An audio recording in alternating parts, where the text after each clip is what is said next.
शब-ए बारात की रात जब पूरी दुनिया गहरी नींद में सो रही थी, आसमान से एक फरिश्ता जमीन पर उतरा।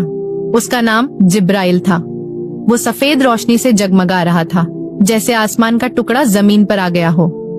वो अल्लाह का पैगाम लेकर आया था, जिसमें लिखा था कि इस रात हर इंसान की तकदीर तय की जाएगी।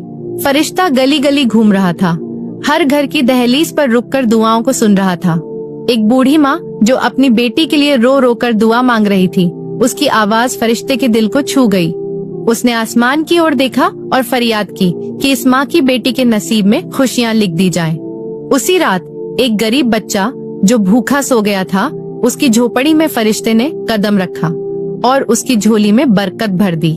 जिब्राइल ने हर उस इंसान की दुआ सुनी जिसका दिल सच्चा था और जो अल्लाह से माफी मांग रहा था। वो रात सिर्फ रोशनी और दुआओं की रात नहीं थी, बल्कि ये अल्लाह की रहमत का तोहफा थी।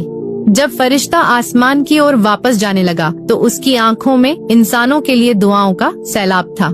उसने अल्लाह से वादा किया कि वो अगले साल फिर आएगा और इंसानों के गुनाहों को माफ करवाने के लिए उनकी दुआएं साथ लेकर जाएगा। दोस्तों,